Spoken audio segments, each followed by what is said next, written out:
Hi. Okay, so I just had, let's call it an understanding, and so now I'm going to try and make this video quick before I forget everything. um, so I started doing these videos and started speaking so that I could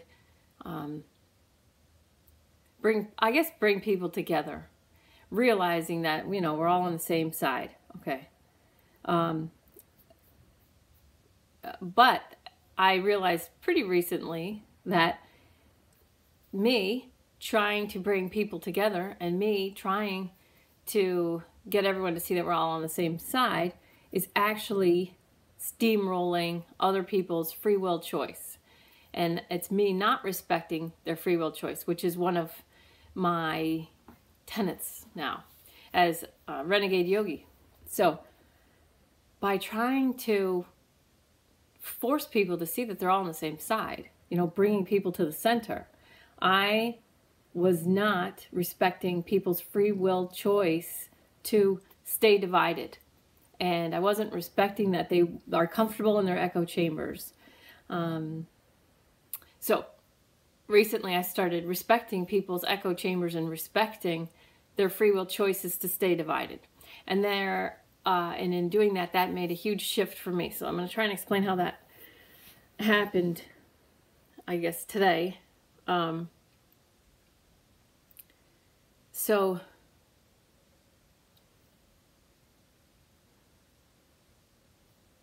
allowing people to stay divided in society, in the world, whatever. And let's just use left, right, politically, because that's so easy to see, okay? By allowing that left-right division, okay? By just allowing it, by not trying to change it, by not helping people, by forcing them to think like me, by not helping them anymore. Because I talked about helping in a video where it's like, whoever thinks like the help they're giving, usually when people are helping, they get mad at you because I'm trying to help.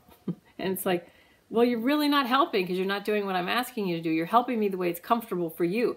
You're helping me in a way that feels good to you because you're basically, and you're helping, you're actually trying to change me. So that's what I was doing to everyone. And then I was getting frustrated that, that there is so much division and hatred. There's hatred. And I saw something, or I heard someone that changed me. They said, there will always be division. There will always be hatred. And so the way my spirit talks to me, I was like, well, that's not true. And then my spirit's like, yes, it is. And then there was so much freedom in that moment for me because it was like, oh, I don't have to fix it. I don't have to try to fix it. I don't have to try and take it away or get rid of it. Oh, like so much freedom. It's always going to be there. All I can do is accept it. Okay, so then in the acceptance of that fact, let's call it a fact, that there's always going to be hatred, there's always going to be division, there's always going to be, all right, allowing that tension outside of myself changed me internally. So I say to my students, whatever's happening outside is also happening inside and vice versa.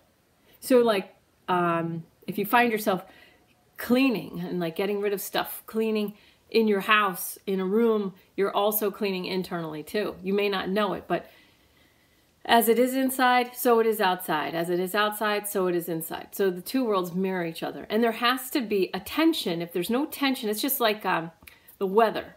If there weren't hot and cold fronts and high and low pressure systems, their weather would never change. It would never move because pressure always has to go from high to low. It always wants to go from high to low. That's what lifts an airplane. That's what keeps airplanes flying. So there has to be that tension. Okay. The tension doesn't always have to trigger people. The tension doesn't always have to be... So I get the Tao to a large degree, but of course not 100%. I won't understand the Tao completely until I'm dead. and then it won't do me any good. But so allowing the tension to exist, just like I allow the weather patterns to have high and low. I don't judge that. I don't say, oh, that's too bad, there's a high pressure system coming in. I really wanted it to be a low. I was really hoping for a low pressure system. Okay, so if I can allow human beings around me to have this tension, you know, what sides, then what ended up happening internally was I allowed the tension to exist between my spiritual self and my egoic self. So what was happening was, as I was allowing more and more on the outside, allowing the echo chambers, allowing the siding up, allowing the division, and without judging it, because I was judging it as bad. I was judging it as, oh, let's all just come together, right? When will people realize, blah, blah, blah. Well, as long as I need them to realize, then they won't. So I just have to allow people to not realize whatever it is I want them to realize. Okay, and respect their free will choices. And then the people that listen to me and want to listen and want to understand, they will be able to. And then the other people will get triggered. And then that's okay too. All right. So, in allowing the external division, the external reality world, you know, the physical world to be divided and hating the sides to hate each other, in allowing that and respecting the free will choices of all these people and not needing them to change, then my inner world changed. So my inner world changed to allowing. So I live a spirit-directed life, yes. But in living a spirit-directed life, and the way I was doing it until today, was that the spirit-directed life is the right way, and the ego-directed life is the wrong way, okay? So there was a right way. I was choosing a way as if I chose the high-pressure system and didn't allow for the tension of the low-pressure system, high-pressure system to move the energy around, you know, to be part of the world and to enjoy this experience. Okay? So, by internally allowing that I am both spirit and human being with an ego, you know, an ego with skin on it, by allowing the reality that I'm at the same time a spirit that's connected to the Tao, came from Tao, and will go back to Tao. That's true. But it is also true that I am human right now. I'm an ego with skin on it. That's happening also. They're happening simultaneously. And allowing not just those two realities, but allowing those two opposing realities to exist simultaneously, to allow, and not choosing one over the other. So allowing that tension between the two realities that are happening simultaneously and being not just, so first is acceptance. I accept these two realities are real, okay? I accept it. But now moving into I allow these two realities to exist simultaneously. When I allow it, I bring a power.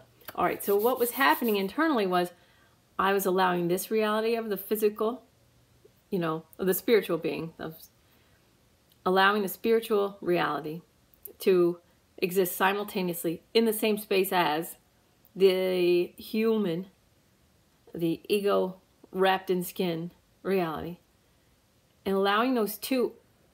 And so my teachers are Korean. The people that I call my teachers, my mentors, they don't speak English as a first language. Sorry, for those of you who don't know that I burp when I clear, that's just a clearing thing. My teachers always say, enjoy the pain. So I was driving my two teachers back to the airport. They came to visit me in Connecticut from Denver once. I was driving them back to the airport, and we were going to be late. I was like, we're going to be late. You're going to miss your flight. And I could feel my teacher staring at me, boring a hole. So my hands were on the wheel, and I could feel her just staring at me. It'd be from this side, just boring a hole in. And I could feel the energy of, you know this already. Not you know better. Not that you're disappointing me. Not that you're embarrassing as a student. Just, you know this. You know this. This gentle, loving, nurturing energy of, you know this. And so I look at her and I said, these people, they're driving so slow, we're going to be late. And she grabs my face and she goes, enjoy driving. Enjoy driving. And so, and then another time I was feeling like a loser after I had my son, and I was like fat and I was tired and I looked hideous, and I like, new moms, it's a rough ride. And then you're looking in the mirror and you're like, oh my God, this is what I look like now for the rest of my life. Which you don't, and you won't. Just be patient. Everything comes back. And then you have a baby. Okay, so I was like, she calls me, how are you doing? I'm like, bad. She's like, I know bad. Why bad? And I said, because I'm a loser. And so then she ended up saying, enjoy being loser. Enjoy being loser. So we used to do these things. They would do these trainings for us. And we'd hold a position for an hour. That was very difficult. Things like, if I described it, you'd be like, how? How could you do that? But then you get assistance from the universal energy. And they would be playing this loud drumming music, and they would be saying, enjoy the pain. Enjoy the pain. And the whole thing about enjoy the pain is, once you enjoy pain, you change it. It changes. It's not pain anymore, because pain is something we resist. What we resist persists. So when you enjoy pain, it's no longer pain. So inside, spiritual reality, human being, ego, skin-covered ego reality, allowing these two oppositional realities to exist simultaneously internally today, just watching it and allowing it, not just accepting it, but allowing these two realities to exist internally and enjoying that opposition, enjoying the tension. So this is what changed for me today. I was able to enjoy the tension created by allowing two oppositional realities to exist simultaneously internally, okay? When I enjoyed these two realities, this whole new thing came up, it came up right in between, like this power came up between inside, that I was like, holy shit, what is this? And I was like, what is this? And this very calm thing was just like, this is the I am. This is the I am. I am. I wish I could give that to every single person that's listening this far into this thing. I wish I could give that to every human being on the earth right now. So I tried to put it into words. I'm going to try and do that. Okay. So here we go. So I'm breathing at the same time that I'm breathed. So my life is a breath of the universe. So in the Tao, I say Tao, other people say Tao. It's a hard T that comes out like D, the way my teachers say it, but it's the Tao. On all my books, it starts with T, and I'm an American and I say Tao. So my life, I come from Tao, I live my life, and then when I die, I go back to Tao. So it's the way of water. So I'm born out of it, and then I go back to it, okay? So my life, if I look at my life as just one breath, one of the many breaths of the Tao, the whole thing, the whole way of water, okay? Or if you believe in, God, there's a couple different versions of God. I wrote something interesting that I thought was interesting down. Yeah, we'll come across it.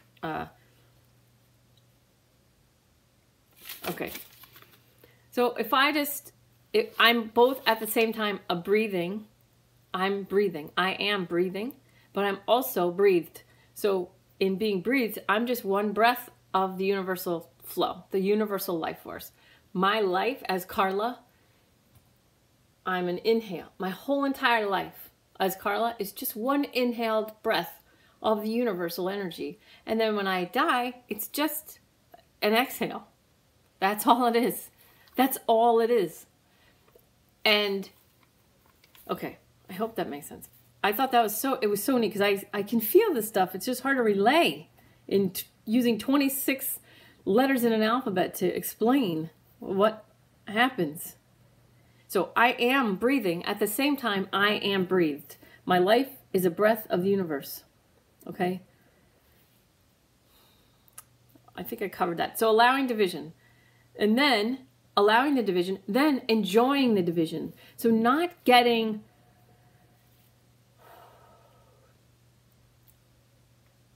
caught up in it, but enjoying it. But not enjoying it like, haha, all those people are suffering.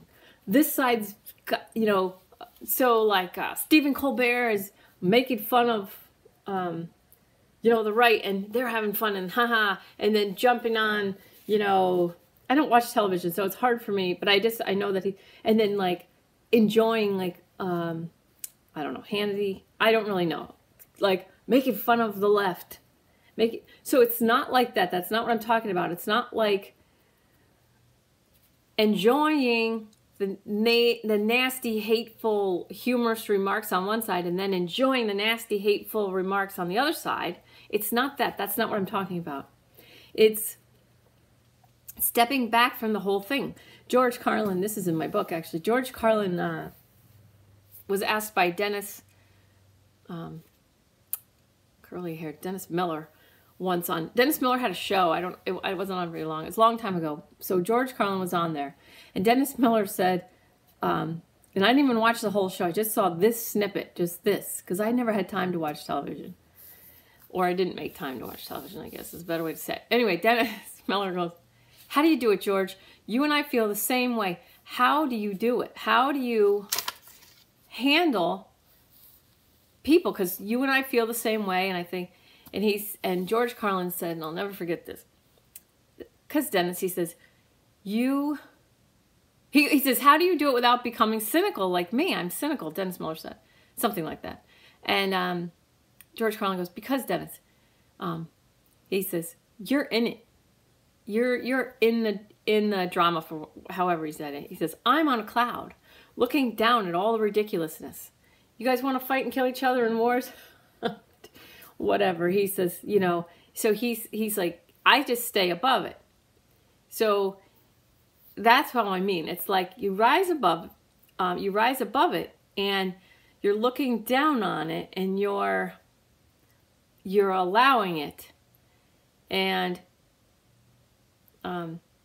so enjoying it isn't really like enjoying the hatefulness and the nastiness and choosing sides.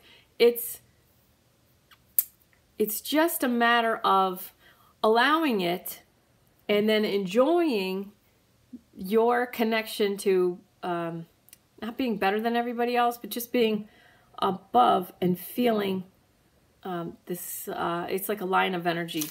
Hard to explain if you don't know what I'm talking about. But all right, I didn't handle that. I didn't explain that concept very well. But okay, you enjoy the division. So you have ditension is the normal separation from others. So the skin-covered ego state. So ditentive. So I'm separate from you because I'm making this video and you're watching it for the first time, right? So we are separate in a ditentive way. But then there's a co-tension that also exists where there's an awareness that everything in the external world is part of me and I'm part of that. So we're all connected. And so that, so you have like your soul part trying to say we're all connected, and your ego saying, I'm not connected to those people, you know? So you have this two kinds of tension going on. This ego pushing others away, so me and other, and then you have this co-tension of trying to pull together. All right, so you have these two tensions, one pulling together, we're all connected. I want to love my brother. I want to love, you know, everyone. And then you have this ego. Oh, I hate those people. They think so stupid. They're so stupid. All right. So you have these two tensions. There's coming together and a pushing away all the time. Right. Okay.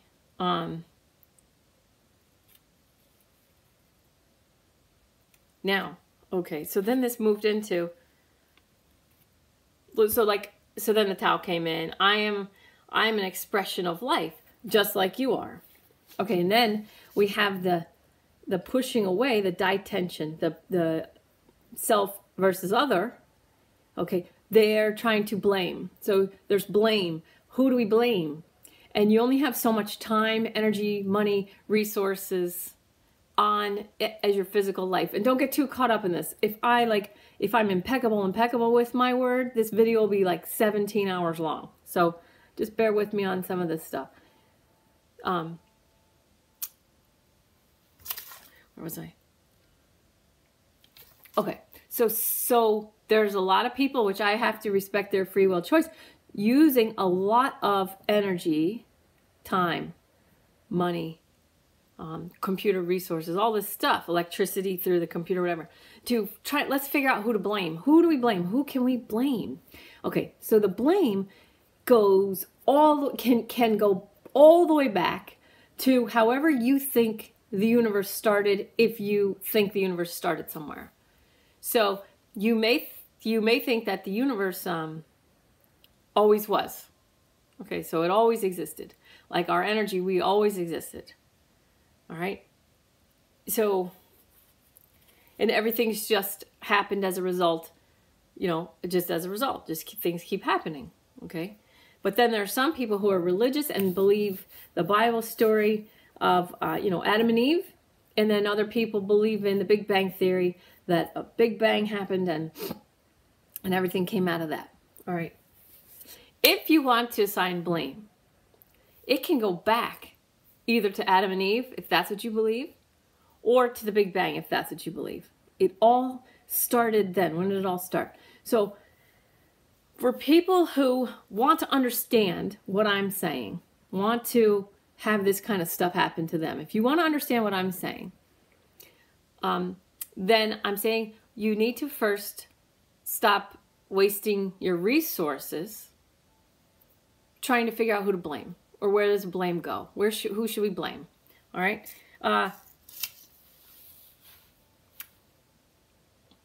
If we all really knew every single thing, it's impossible to know everything. It's impossible to know what every single other human being on the planet now is doing. And it's impossible to know what every single human being that ever lived ever did to any other human being. It would be impossible to keep all that in your brain, okay? Be impossible to be able to access that information. What would happen if, let's say we could right now see what every single human being on Earth ever went through and what they're doing right now and why they made those choices. So everybody that's ever been born, we could see what happened since they were tiny. How they live, who hurt their feelings, who stole their lunch money, who called them ugly or fat or stupid, how many times. If we could know all that, then we'd say, you know what, forget it. Let's just stop blaming. If you could access the information in order to assign blame, there would be a point at which you'd be like, enough, I don't even care anymore. Let's just forget. Let's drop that whole trying to find who to blame. Let's just let that go because I don't care anymore. Let's just go from here. All right, so let's pretend that we got to that point. And if you want to understand me, just pretend that you got to the point where you're like, I don't even care who to blame anymore. All right, because you could take it all the way back to the Big Bang or Adam and Eve. It doesn't matter. So blame can go back to the beginning of however you think the universe began for anything. Okay?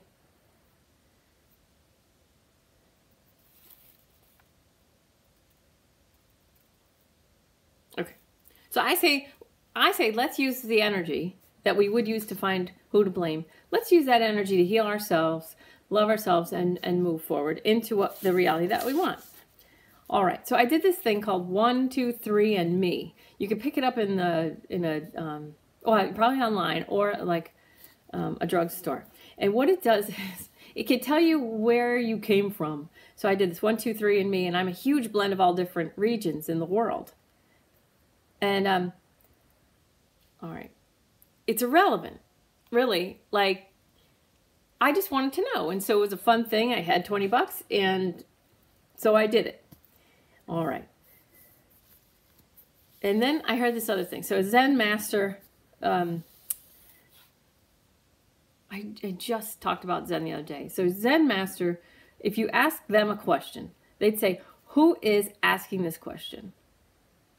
And then they would laugh pretty much at anything that you answered. Okay. I don't want to get too far off. It's really all part of it, but and then there's a Hindu God. A Hindu Lord God doesn't translate things into words what is or how it happens. It's just like you just do without explanation. And I'm not a Hindu, you know, and that's fine. I am a person who looks at things as relevant or irrelevant. And I am a person who sees people mistaking blame and responsibility. So they're trying to assign blame, and once they do, they are going to let's say that they did find someone to blame. Okay. And I'm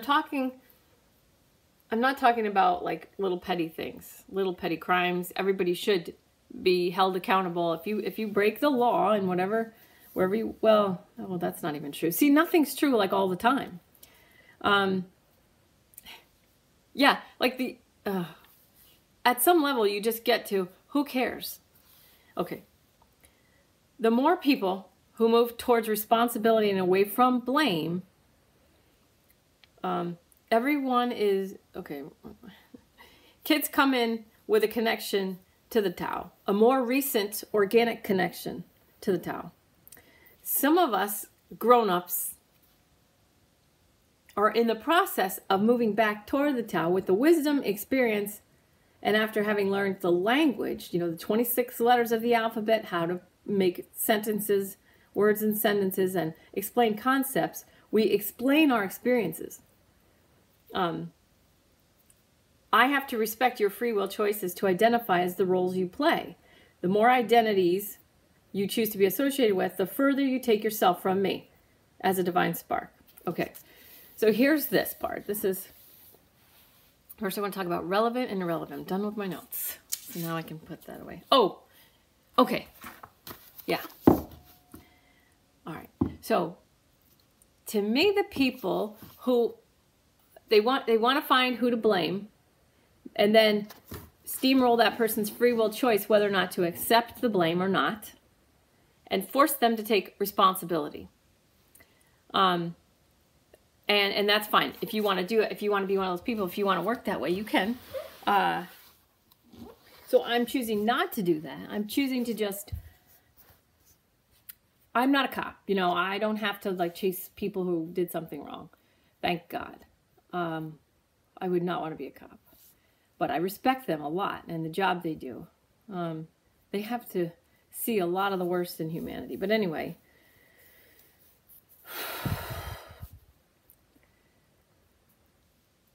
I like to look at things as, what can I take responsibility for? The more I can take responsibility for, the more I can change my behavior. But I respect my own free will choice, whether I take responsibility or not. Okay, and that's a moment-to-moment decision. So blame versus responsibility. So the more people taking responsibility, you know, moment to moment, like I'm not perfect. I might say something to my kids that is unloving. The sooner I can say, listen, I'm really sorry I said that because I love you. And that was not a loving thing to say. The better. That's me taking responsibility. Okay. So that's the direction I want to go. I didn't even look at blame. Let's like not even, to me, blame is a waste of time. To me, blame is a waste of time, energy, resources as a whole. Now,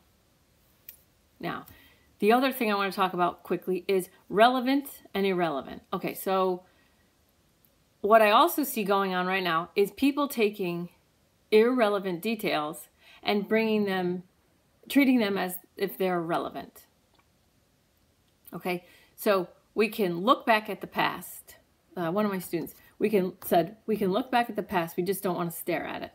So by staring at the past, we are going to use the law of attraction to create more things in the now and in the future.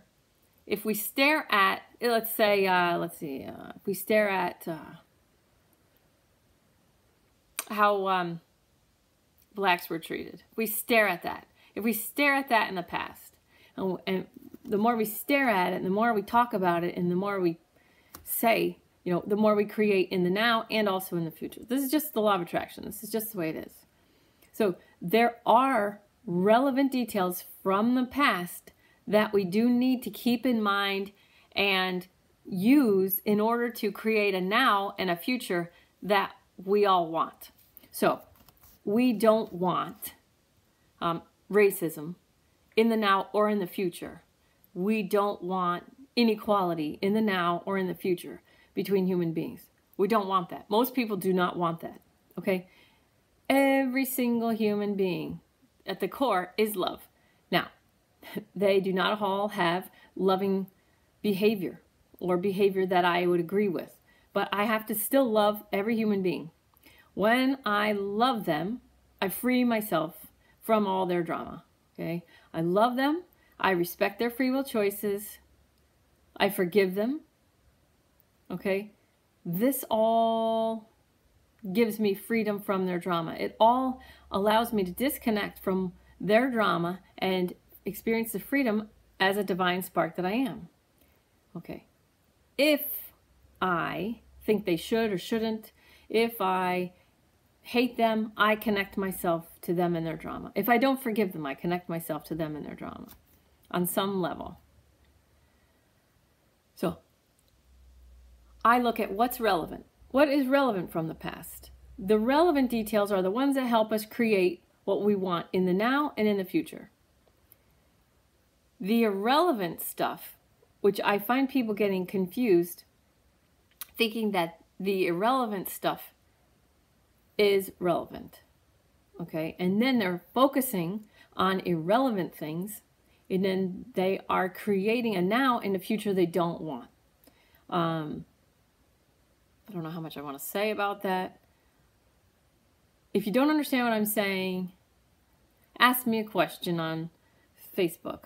I'm going to post this on the Renegade Yogi page. You can ask me a question. Okay, now, whatever I learned from 1, 2, 3, and me, these were details about basically who all my physical ancestors on the physical plane had sex with and how much they moved around the world. They moved around. They got around.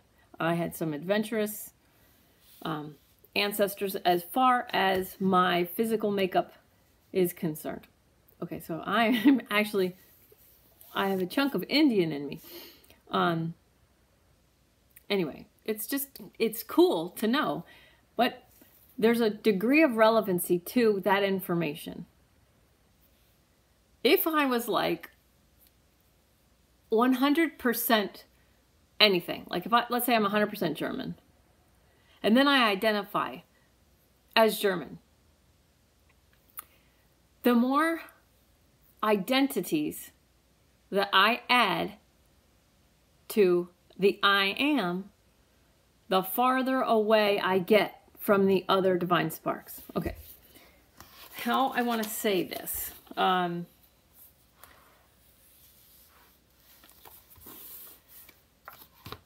The more I say, I am a girl, I am white, I am, choose any religion, insert religion here. I am this, I am that, I am a mother, I am a daughter. The more of these things that I fill in the blank with, that's more identities, more roles I play in the physical world. Okay, the more roles and identities I identify with, the less that I actually am. Now, one thing I want to say though, because I've talked about this guy, Masaru Emoto, and I think that this is an important piece of work. Okay, love thyself. So to love yourself is to love and thank all of existence. So this is love and thanks. And our bodies are 70% water. So I try and do this and create this in the water in my body. So love and thanks is going to give me more harmony because it's going to make my water in my body look more like this. Now,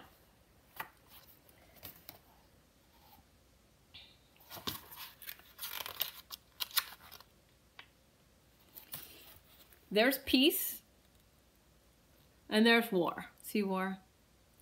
So all the nasty ones look pretty nasty. You know, all the things you think would be nasty look pretty nasty. Here's hope. Okay. Now, for anyone who just listened to me say that the more identities I take on, the farther I get away from other divine sparks.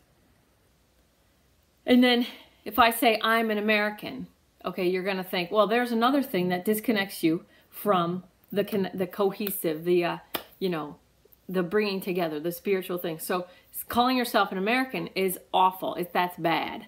Now, at some point, everything, every concept that I try and present in the physical plane can be ripped apart. And so you just have to kind of take this in. So anyway, I thought that this was interesting. I came across this when I was getting ready for my Reiki 2 class because I use this book a lot in the Reiki 2 class. So I want to show you the crystal that was formed from patriotism. So it's this side. See that? Patriotism crystal. Now that's not ugly. That doesn't have a hole in the center. And I want to read to you what Masaru Emoto wrote about patriotism because I think it's important. The large, hazy crystal in the background may represent one's homeland. I don't give much thought to my country when I'm at home, but I think about it a lot when I'm abroad. I feel proud to be Japanese, and I tend to seek out people who feel the same way. Some might say that we need to grow beyond simple patriotism in order to achieve true globalization. However, I believe that we can only understand and love one another when we know and love ourselves. So so water can't lie. Well, water is like smart, so smart. Okay, so you see that crystal for patriotism. And if you go into the idea that, wow, patriotism is more towards harmony than it is towards hatefulness. So the crystal looks more like love and thanks than it looks like hate, war, that kind of stuff. The 1, 2, 3 and me stuff, it showed me that not me, but my ancestors inside my physical body have moved all around. So in my past history, have been allowed to be a patriot in all different places. All that being from somewhere means, the patriotism, is my soul chose to come here this time. I know I experienced a life where I lived, I believe it was China, and I was a man, and I was very happy to be a man. And I had a best friend, and that was who my healing client was. It was another woman. And I got to feel, like through the healing, through the energy healing, I got to feel what it felt like to be a Chinese man a long time ago. And it was a very different feeling than it is to be an American woman this time with computers. One experience is not better than the other, okay? They are both cool. But I'm allowed to enjoy being a Chinese man a long time ago, just as I'm allowed to enjoy being an American woman this time right now. And then if I come in again, I'm going to allow myself to enjoy being whatever I am there. Okay.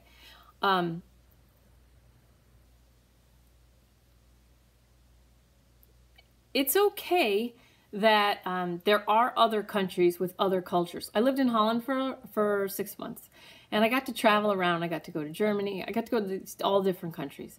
I actually went to Austria and Germany, everywhere.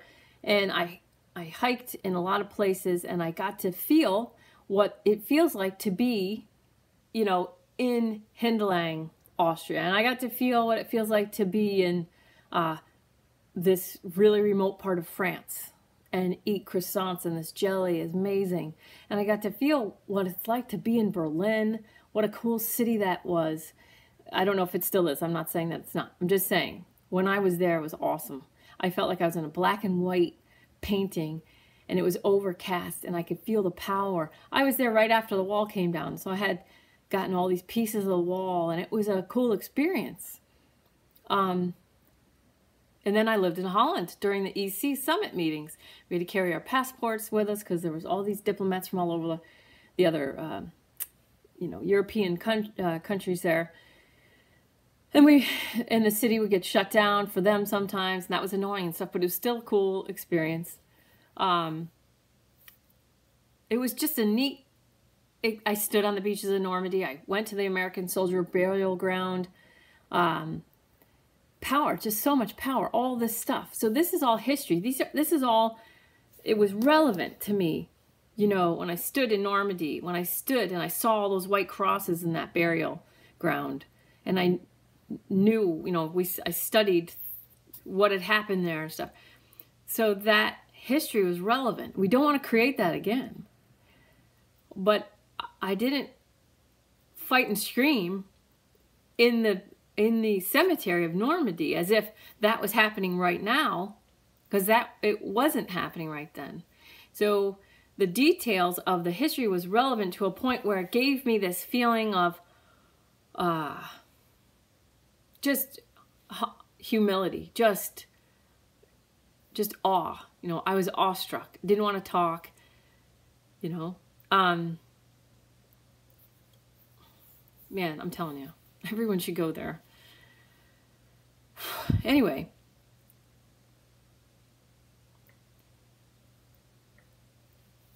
nationalism is not a bad thing, okay? It's just a thing. When you judge it as bad, it's going to hurt you. But it was cool to be able to experience different cultures just with one train ride, It was so cool. Anyway, what I want to say is that the experience that I had today, where I was allowing simultaneously the spiritual self, the spiritual being that I am, and the skin-covered ego being that I am, allowing that gave me the feeling of the I am, okay, that power. But it was the acceptance of being this and this. Without the acceptance of these realities, these two realities, and without the allowance of these two realities to exist simultaneously within myself, if I'm going to call the spiritual side good and the ego side bad, I don't get to experience the I am in the center. I don't get to experience that power, that sense of power of the I am. But I have to allow both realities to exist simultaneously, and then enjoy the tension created, and then that way I get to experience the I am. And in the I am, I'm not a girl, I'm not an American, I'm not white. In the I am, that's where it is. That's all it is. I am. And Wayne Dyer said, I am that I am. So I am. When I am, I'm nothing and everything, okay? But if you say, I am a girl, I am this, I am that, I am all these, I'm this, then this, and this, the more you add to that sentence, I am, the more things you add, the farther away you get from that divine spark of consciousness. Not just my divine spark. You get farther from all the other divine sparks. But you get closer to the other sparks. You think you're getting closer. You feel like you're getting closer to the other sparks that are also identifying with those same things. So the other sparks that are filling in that sentence, I am this, with the same answers, you feel like you're getting closer to them. So your ego self, your ego, your skin-covered ego, feels like you're adding. I'm adding. I have more. I'm this with all these people. And your spiritual self you're getting more further and further from that. In patriotism, I think this is what something that people don't understand. In patriotism, you are, okay, so some people do patriotism in a negative way. Some people do everything in it. Some people love with so much attachment that they're actually loving in a negative way, okay? Or enabling, which is in a negative way. I love this alcoholic, so I bought him a bottle of booze. What am I supposed to do? Or I love this person who's trying to quit smoking, so I bought him a pack of cigarettes because it makes them so happy. Well, you're enabling. So it's like loving with attachment. You're attached to that person's happiness, not what's best for them. Okay, so there's ways to do everything in a loving way or a fearful way. So that's it. I mean, it's okay. And I love you anyway. I love you no matter what you're doing. You could be enabling everyone and I still love you. Okay.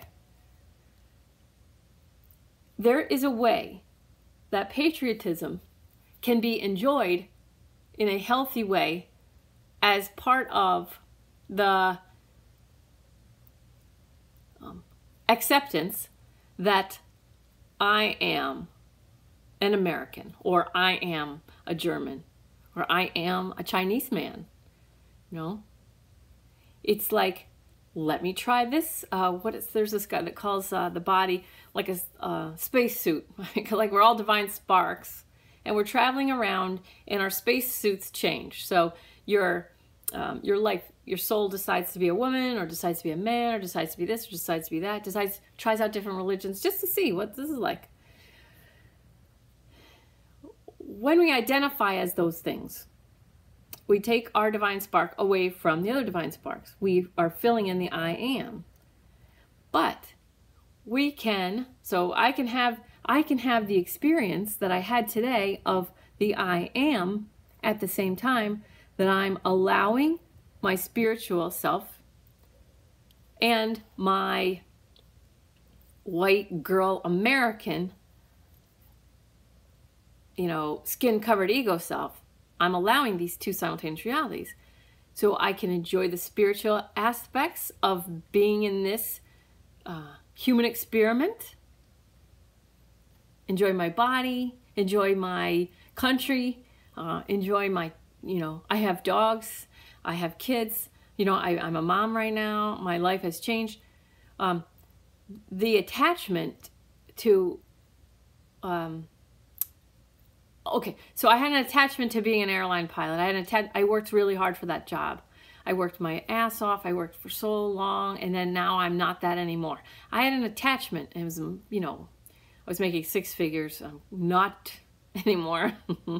I was happy, So if I keep that attachment to, if I allow the attachment of being an airline pilot to be what makes me happy, then when I lose my airline job because of 9/11, okay, when I lose that airline job, now I can't be happy anymore but it wasn't the losing my airline job that made me unhappy, even though that's what I thought at the time, right? It was my attachment to staying happy by being an airline pilot. So it was attachment. The attachment is what made me unhappy. The attachment to that situation staying in my life so that I could stay happy, that attachment, that's what ruined my life. It wasn't 9/11 that ruined my life, okay? 9/11 changed my life. It changed my life a lot, a lot, a lot. It didn't ruin my life. The attachment to keeping it that way and enjoying, that's what ruined it. So my teacher who had called me and asked, about being a loser, well, one time she called me and I was doing good. And she says, how you doing? I said, good. She says, why good? I said, because, I really like being a mom. I feel like I'm a good mom, I'm shortcutting all these conversations, but I'm like, I feel like I'm a good mom. And so then she explained in her own way that being a good mom is causing pain through being attached to being a good mom. So if I judge things as good or bad, no matter what it is, if I judge it, it's going to cause me pain. It's either going to cause me pain because I'm judging it as bad. That's bad, causing me pain through resistance right now. But if I judge something as good, okay, I'm resisting change. So I'm judging this as good. I need it to stay good so that I can stay happy. There's still there's still judgment, even judging it as good. There's still resistance, and resistance is where all pain comes from. So anything I judge as good, I'm going to resist that changing. And change is the only constant. We don't have all the control we'd like over that, you know? So needing something to stay good, judging it as good sets me up. But I'm already experiencing a lower level of resistance when I judge something as good. It may not be conscious, but even if I judge something as good, I'm creating resistance to the change, which is causing me pain because of the resistance. So it's causing me pain through resistance. I can't be present if I'm resisting. Okay, I guess I'm done. But anyway, the more you add to the I am, the more you add to that, the farther away you take your divine spark from the other divine sparks.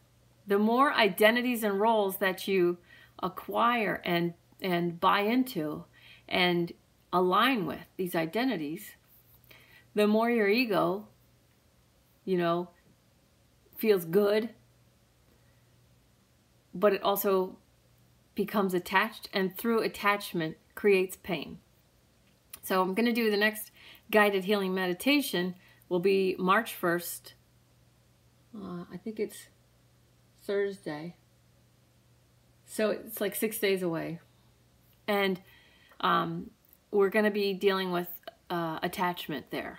So I was hiking with my family a couple of weeks ago, and I have 3 really old dogs, like ridiculously old dogs. And one of them, I didn't realize how attached I was to this dog. So we were hiking in a wet, and there's a barbed wire fence, and he had gone one way to get home, and I hadn't crossed over the fence, and I was worried about him. So I'm calling him, and then he hears me, and he's like, "Oh no, she's worried about me." So he's trying to come back now, and he's putting himself between 2 pieces of barbed wire in order to get back to me, to make me feel better. And the barbed wire was like cutting through his hair. He didn't get cut, but I know that it hurt because he's got really long hair, and he's you know, it's like knotted. And I know it did not feel good because I could tell he was like wincing. But he was coming back through the barbed wire to calm me down because he's like, "Oh no, Carl's worried about me." And I was like, "Oh," and then I felt bad. And then I realized, oh, I sure am attached to this dog. And he's attached to me. You know, he's attached to he doesn't want me to worry about him. And so anyway, I was like, okay, well, next thing's on attachment. I love you guys. I did not expect this to be so long. Love ya!